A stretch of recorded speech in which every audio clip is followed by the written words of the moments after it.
अस्सलाम वालेकुम everyone, welcome back to my YouTube channel. उम्मीद करती हूँ आप लोग खैरियत से होंगे। तो पिछली वीडियो में मैंने आपको वेडनेसडे एडम्स के 1 to 4 एपिसोड एक्सप्लेन किए थे। तो आज की वीडियो में मैं आपको इसके आखिरी 4 एपिसोड एक्सप्लेन करूंगी। तो चलिए वीडियो को स्टार्ट करते हैं। एपिसोड 1 की स्टार्ट पे वेडनेसडे वो फाइल पढ़ रही होती है जो टाइलर ने उसे दी थी। उसे पता चलता है कि उसके फादर के ऊपर एक मर्डर का इल्जाम है और ये बात 30 साल पुरानी थी जब वेडनेसडे के पेरेंट्स नेवरमोर एकेडमी में पढ़ते थे। सीन वापस से प्रेजेंट में शिफ्ट होता है और वीकेंड पे सारे पेरेंट्स नेवरमोर एकेडमी अपने बच्चों से मिलने आते हैं। प्रिंसिपल सारे पेरेंट्स का वेलकम करती हैं और उसके बाद बताती हैं कि ये जीन अब पहले से काफी बेहतर है, लेकिन मॉन्स्टर की अटैक की वजह से वो कोमे में चला गया है। वेडनेसडे के पेरेंट्स वेडनेसडे से मिलकर बहुत खुश थे, लेकिन वेडनेसडे उनसे उसी तरह बात कर रही थी जैसे वो पहले करती थी। उसके बाद मोर्टिशिया और गोमेज अपनी पुरानी दोस्त और नेवरमोर एकेडमी की प्रिंसिपल मिस लैरिसा के पास जाते हैं। वो लोग अपनी ईयरबुक को देख के पुरानी यादें ताजा कर रहे होते हैं और काफी खुश होते हैं। फिर प्रिंसिपल बताती हैं कि वेडनेसडे के थेरेपिस्ट डॉक्टर किनबोर्ड वेडनेसडे के पेरेंट्स से मिलना चाहती हैं। और फिर वो लोग सारे पिलग्रिम चले जाते हैं डॉक्टर से मिलने के लिए। और उधर शेरिफ भी गोमेज को देख लेता है और उसे बहुत गुस्सा आता है क्योंकि एक कातिल खुलेआम घूम रहा था। डॉक्टर वेडनेसडे के पेरेंट्स से वेडनेसडे के बारे में कुछ सवाल पूछती हैं। यहाँ पर वेडनेसडे अपने पेरेंट्स से पूछती है कि आप मुझे ये बताइए कि गैरेट गेट्स कौन था जिसके मर्डर का इल्जाम फादर के ऊपर लगा हुआ है। वेडनेसडे की मदर वेडनेसडे पर गुस्सा करती हैं और उसे कुछ भी बताने से मना कर देती हैं। वेडनेसडे अपनी मदर से कहती है कि मैं इसके बारे में खुद ही पता कर लूंगी और फिर वो वहाँ से चली जाती है। दूसरी तरफ शेरिफ एक डॉक्टर के सुसाइड केस को इन्वेस्टिगेट कर रहे होते हैं तो उन्हें वहाँ पर उस डॉक्टर का सुसाइड लेटर मिलता है जिसमें लिखा था कि मैंने गैरेट गेट्स की मौत की गलत रिपोर्ट बनाई और इस गिल्ट के साथ जीने से अच्छा कि मैं मर जाऊं। फिर हम नेवरमोर एकेडमी में देखते हैं जहाँ पे सारे बच्चे और पेरेंट्स लंच कर रहे थे। एनिट के पेरेंट्स एनिट पर बहुत गुस्सा होते हैं क्योंकि वो अभी तक एक वेयरवुल्फ में ट्रांसफॉर्म नहीं हुई थी। तभी वहाँ पर शेरिफ आ जाते हैं जो वेडनेसडे के फादर गोमेज को गैरेट गेट्स के मर्डर में अरेस्ट कर लेते हैं। बाद में थिंग्स और वेडनेसडे गोमेज से मिलने जेल में जाते हैं। यहाँ पे वेडनेसडे अपने फादर से पूछती है कि आपने गैरेट गेट्स को क्यों मारा। गोमेज बताता है कि गैरेट जोसेफ क्रैकस्टोन का डिसेंडेंट था और वो तुम्हारी मदर से प्यार करता था, लेकिन तुम्हारी मदर मेरे से प्यार करती थी। गैरेट के फादर आउटकास्ट से नफरत करते थे और वो उन्हें मारना चाहते थे। फिर एक दिन वो तुम्हारी माँ से मिलने नेवरमोर एकेडमी आ गया और उसने मुझे और तुम्हारी माँ को एक साथ देखकर मुझ पर हमला कर दिया। मैं उसे बचने की पूरी कोशिश कर रहा था लेकिन वो लगातार मुझ पर हमला कर रहा था। फिर अपने बचाव में मैंने तलवार उठाकर उसे मार दी जिसकी वजह से वो घायल होकर नीचे गिरकर मर गया। वेडनेसडे अपने फादर की बात पे थोड़ा बहुत यकीन कर लेती है लेकिन उसको लगता है कि उसके फादर अभी भी झूठ कह रहे हैं। वेडनेसडे शेरिफ के पास जाती है और उनसे कहती है कि मेरे फादर ने वो मर्डर नहीं किया, वो मासूम है। वो कहती है कि जरा आप खुद सोचे, मेरे डैड आज ही यहाँ पर आए और डॉक्टर ने सुसाइड नोट में ये लिखा कि उन्होंने 30 साल पहले जो रिपोर्ट बनाई थी वो गलत है। क्या आपको ऐसा नहीं लगता कि कोई हमें गुमराह करने की कोशिश कर रहा है? ये सुनकर शेरिफ वेडनेसडे पर गुस्सा हो जाते हैं और उससे कहते हैं कि तुम हमें मत सिखाओ कि हमें क्या करना है, हम अपना काम बहुत अच्छे से कर रहे हैं। और बताते हैं कि तुमने जो नाखून और खून का सैंपल दिया था वो मैच नहीं हुआ। और रही बात तुम्हारे फादर की, तो उन्हें सजा जरूर मिलनी चाहिए क्योंकि गैरेट के मरने के बाद उसकी माँ ने सुसाइड कर ली। उसके फादर शराब के नशे में मर गए और उसकी बहन ने नदी में छलांग लगा दी और इन सब की मौत का जिम्मेदार तुम्हारे डैड हैं। अगले सीन में हम देखते हैं कि वेडनेसडे अपने भाई के पास जाती है जो अपने मजे के लिए बॉम्ब को नदी में फेंक रहा था जिसकी वजह से काफी मछलियां मर रही थीं। वो लोग थोड़ी देर कुछ बातें करते हैं और फिर वेडनेसडे का भाई उसे बताता है कि मदर बहुत सैड हैं। फिर वेडनेसडे अपनी मदर से मिलने के लिए सीक्रेट सोसाइटी की लाइब्रेरी में जाती है। इस सीक्रेट सोसाइटी का असल में नाम नाइट शेड्स था। मोर्टिशिया वेडनेसडे को नाइट शेड्स के लोगों का असल मकसद बताती है। मोर्टिशिया बताती है कि नाइट शेड्स को बनाने वाली गोमेज की एक एंसेस्टर थी जो सारे आउटकास्ट को बचाना चाहती थी। नाइट शेड्स के साथ मिलकर उसी ने ही जोसेफ क्रैकस्टोन को मारा और इसका नाम गुडी एडम्स था। वेडनेसडे कहती है कि मुझे गुडी एडम्स के बारे में पता है। क्योंकि वेडनेसडे को अपने डैड के ऊपर अभी भी शक था तो वो अपनी मदर से कहती है कि मुझे पता है कि डैड ने गैरेट को नहीं मारा। वो अपनी मदर से कहती है कि आप मुझे सच्चाई बताइए। इस पर उसकी मदर बताती है कि उस रात गैरेट स्कूल में घुस आया था। उसे देखने पर ऐसा लग रहा था कि वो किसी के कंट्रोल में है। उसकी आंखें बिल्कुल जानवरों जैसी हो गई थीं और उसके मुंह से झाग निकल रहा था। वो तुम्हारे डैड को लगातार मारी जा रहा था और मैं जब तुम्हारे डैड को बचाने गई तो मैंने तलवार उसके अंदर घुसा दी, जिसकी वजह से वो घायल होकर नीचे गिरकर मर गया। जिसके बाद तुम्हारे डैड ने मेरा सारा इल्जाम अपने ऊपर ले लिया। अगले सीन में वेडनेसडे अपनी मदर के साथ कब्रिस्तान जाती है और गैरेट की कब्र खोदने लगती है। वो गैरेट का ताबूत खोलती है और उसकी लाश को देख के काफी अच्छा महसूस करती है। वेडनेसडे गैरेट की एक उंगली काट कर अपने पास रख लेती है। तभी वहाँ पर एक पुलिस ऑफिसर आ जाती है और उन्हें कब्र की खुदाई करते हुए देख के उन्हें जेल में बंद कर देती है। यहाँ पर उन्हें गोमेज भी मिलता है। यहाँ पे वेडनेसडे अपने पेरेंट्स को बताती है कि गैरेट तलवार की वार से नहीं बल्कि नाइटशेड के पॉइजन से मरा था। वो अपने पेरेंट्स को गैरेट की उंगली दिखाती और बताती है कि नीला रंग और हड्डियों का सलामत रहना इसका सबूत है कि वो नाइटशेड के जहर से मरा था। तभी अचानक वेडनेसडे को एक विजन आता है जहाँ पर वो देखती है कि गैरेट के डैड उससे कहते हैं कि अगर तुम मेरे बेटे हो तो सारे आउटकास्ट को मार डालो। उसके डैड उसे पॉइजन की बोतल देते हैं और नेवरमोर एकेडमी भेज देते हैं, लेकिन गोमेज से लड़ाई के दौरान वो बोतल टूट जाती है और सारा जहर उसकी बॉडी में चला जाता है। होश में आने के बाद वेडनेसडे अपने पेरेंट्स को बताती है कि उस रात गैरेट सारे आउटकास्ट को मारने के लिए आया था, लेकिन लड़ाई के दौरान वो जहर की शीशी उसकी पॉकेट में ही टूट गई, जिसकी वजह से वो सारा जहर उसके अंदर चला गया और उसकी मौत हो गई। अगले दिन वेडनेसडे और मोर्टिशिया को जेल से छोड़ दिया जाता है क्योंकि उन्होंने कोई बड़ा जुर्म नहीं किया था। वो दोनों सारी बातें जाकर मेयर को बताते हैं, जिसके बाद गोमेज को रिहा कर दिया जाता है। दूसरी तरफ नेवरमोर एकेडमी में सारे पेरेंट्स अपने बच्चों को गुड बाय कहकर जाने लगते हैं। यहाँ पर मोर्टिशिया जाने से पहले वेडनेसडे को अपनी ईयर बुक देती है। बुक में वेडनेसडे प्रिंसिपल को अलग रूप में देखने के बाद समझ जाती है कि वो प्रिंसिपल शेप शिफ्टर हैं। इसीलिए वो प्रिंसिपल के पास जाती है और उनसे कहती है कि उस दिन जो शेरिफ के पास रोवन आया था वो आप ही थी, और कहती है कि आपने झूठ बोला। फिर प्रिंसिपल कहती है कि मैंने ये सब स्कूल की इज्जत बचाने के लिए किया। वो लोग बात ही कर रहे होते हैं तो बाहर से स्टूडेंट्स के चिल्लाने की आवाज आती है। जब प्रिंसिपल बाहर जाकर देखती हैं तो वहाँ लॉन पर लिखा हुआ था कि आग की बारिश होगी। और यहाँ पे हमारा एपिसोड 5 एंड होता है। एपिसोड 6 की स्टार्ट में हम देखते हैं कि वेडनेसडे अपनी एंसेस्टर गुडी एडम्स की आत्मा को बुलाने की कोशिश कर रही होती है ताकि वेडनेसडे उससे अपनी पावर्स पे कंट्रोल करना सीख सके, लेकिन तभी वहाँ पर एनेड आ जाती है और फिर उनके कमरे के दरवाजे के नीचे से उन्हें एक लेटर मिलता है जिसमें किसी ने उसे क्रैकस्टोन की गुफा में मिलने के लिए बुलाया था। एनेड और वेडनेसडे दोनों वहाँ पर जाते हैं, लेकिन जैसे ही वेडनेसडे अंदर जाती है तो वहाँ से जेवियर और नेवरमोर एकेडमी के कुछ स्टूडेंट्स उसके लिए बर्थडे केक लेकर आते हैं। और आज वेडनेसडे का बर्थडे था और ये बात उन्हें थिंग ने बताई थी, इसीलिए वो उसे सरप्राइज देना चाहते थे। सब लोग बहुत एक्साइटेड होते हैं, लेकिन वेडनेसडे को गुफा के कोने में लैटिन में कुछ लिखा नजर आता है, जिसका मतलब था कि जब मैं वापस आऊंगा तो आग की बारिश होगी। जैसे ही वो उसे टच करती है तो उसे विजन आता है जिसमें वो गुडी एडम्स को देखती है। गुडी उसे बताती है कि जोसेफ क्रैकस्टोन वापस आ रहा है और वो हम सब आउटकास्ट को मारना चाहता है। फिर वो उसे एक महल का गेट दिखाती है। दूसरी तरफ मेयर नेवरमोर एकेडमी की प्रिंसिपल से मिलने आते हैं। वो उनसे अपने बेटे और उनके दोस्तों की बिहेवियर की वजह से माफी मांगता है और सजा के तौर पे अपने बेटे और उनके दोस्तों को नेवरमोर एकेडमी में सफाई करने के लिए कहता है। वैसे तो प्रिंसिपल एक नॉमी था, लेकिन नेवरमोर एकेडमी से उसे बहुत ज्यादा पैसे मिलते थे, इसीलिए वो प्रिंसिपल की हर बात मानता था। फिर हम देखते हैं कि वेडनेसडे और थिंग जेवियर के पास जाते हैं, जहाँ पर वेडनेसडे उसे उस गेट की पेंटिंग दिखाती है जो उसने अपने विजन में देखा था। जेवियर भी उसे ऐसी ही पेंटिंग दिखाता है और उसे बताता है कि मैंने भी ये जगह अपने ड्रीम में देखी थी। वो बताता है कि ये दरवाजा गैरेट गेट्स के पुराने घर का है। तभी थिंग वहाँ पर पड़ी हुई एक पेंटिंग से कपड़ा उतारता है और वो पेंटिंग वेडनेसडे की थी जो जेवियर ने बनाई थी, क्योंकि जेवियर वेडनेसडे को पसंद करता था। ये देख के वेडनेसडे बहुत गुस्सा होती है और वहाँ से चली जाती है। वो वहाँ से गैरेट के पुराने घर जाती है और देखती है कि वहाँ से मेयर बाहर आ रहा था। वो उसके पीछे जाती है और मेयर शेरिफ को कॉल पे बताते हैं कि मैंने असली मुजरिम को ढूंढ लिया है।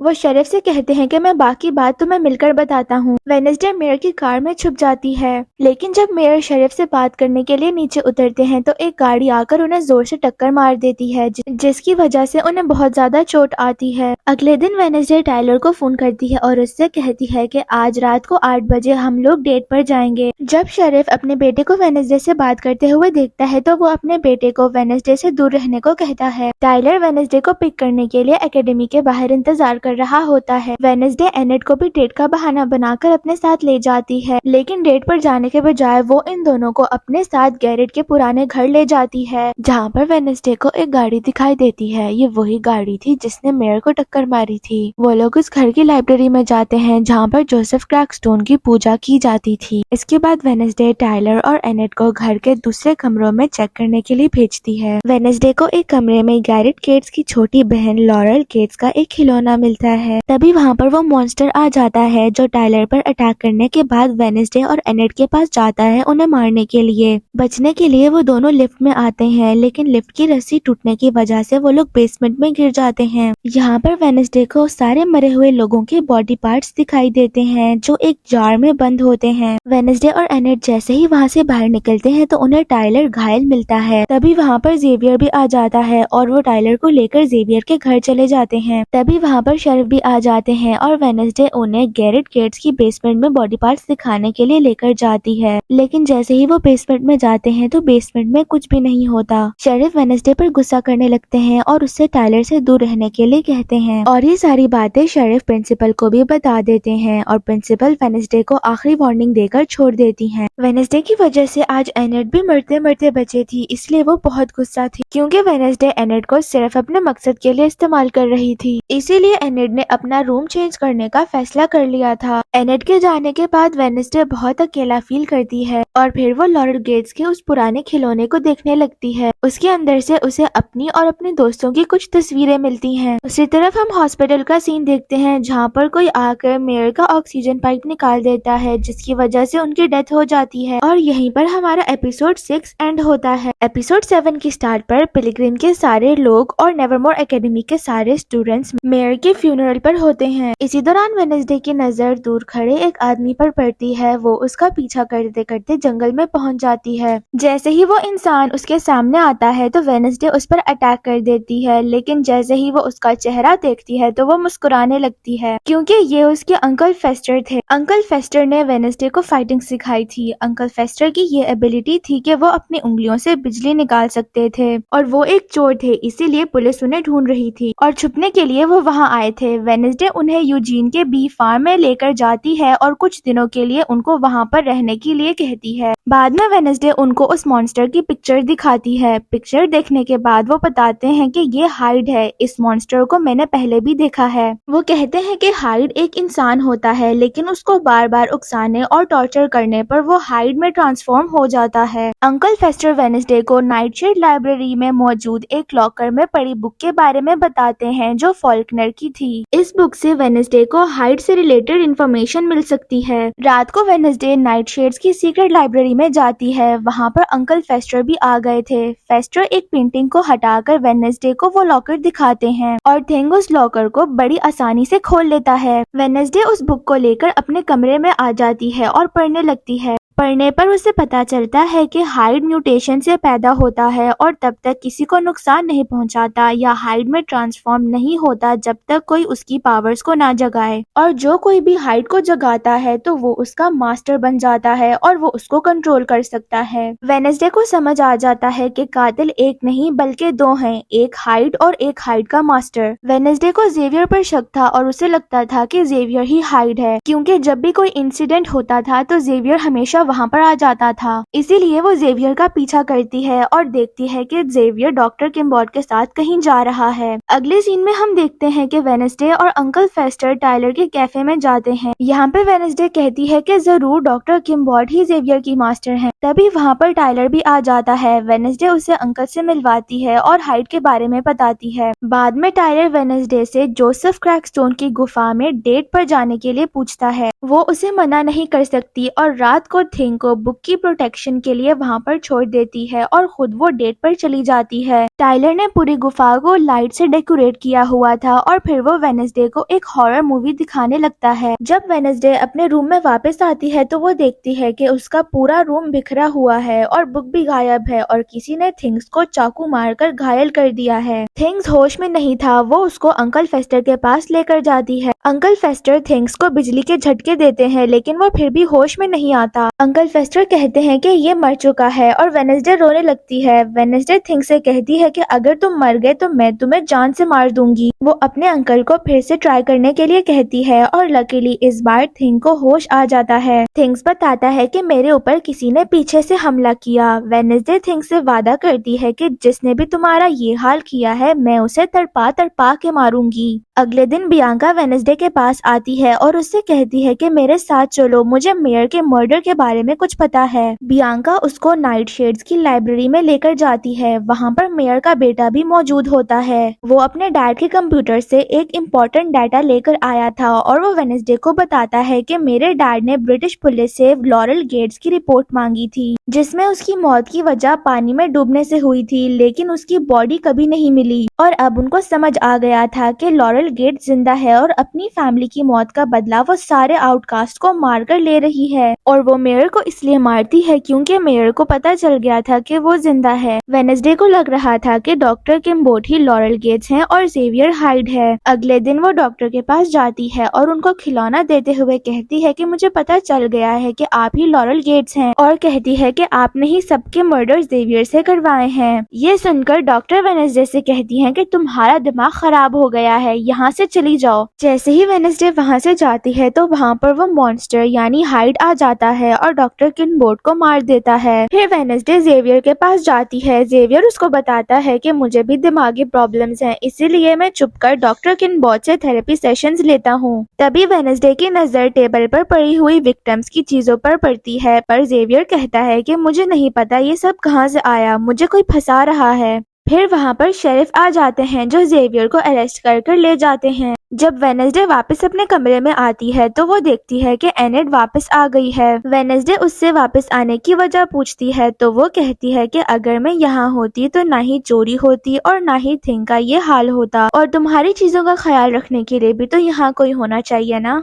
रात को वेडनेसडे टाइलर के कैफे में जाती है और जैसे ही वो टाइलर को टच करती है तो उसको विजन आने लगते हैं और उसको पता चलता है कि हाइड जेवियर नहीं बल्कि टाइलर है। जिसके बाद टाइलर को कुछ भी कहे बिना वो वहाँ से चली जाती है और यहाँ पर ही एपिसोड 7 एंड होता है। एपिसोड 8 ड्रामा सीरीज का लास्ट एपिसोड। अगले दिन रात को वेडनेसडे टाइलर को जंगल में मिलने के लिए बुलाती है। वो उसे कहती है कि उस दिन जब मैं तुम्हें बता कर क्रैकस्टोन के ओल्ड मीटिंग हाउस गई थी तो तुम्हें मेरे पीछे किम्बोट ने भेजा था, और डांस पार्टी वाली रात तुमने मुझे और यूजीन को बात करते हुए सुन लिया और तुमने ये जाकर किम्बोट को बता दिया, इसीलिए किम्बोट ने उस गुफा को ब्लास्ट कर उड़ा दिया और गैरेट के घर में तुमने अपने आप को खुद ही चोट पहुंचाई थी। तभी वहाँ पर नाइट शेड्स के मेंबर भी आ जाते हैं और बियांका अपने सायरन की मदद से टाइलर को पोजेस कर लेती है। वो लोग टाइलर को जेवियर की पेंटिंग कैबिन में ले जाते हैं और उसे वहाँ बांध देते हैं। फिर वेडनेसडे टाइलर को टॉर्चर करने लगती है ताकि वो उसके अंदर के हाइड को जगा सके। वहाँ पर मौजूद सारे स्टूडेंट्स उसको ऐसा करने से मना करते हैं, लेकिन वो किसी की भी बात नहीं सुनती।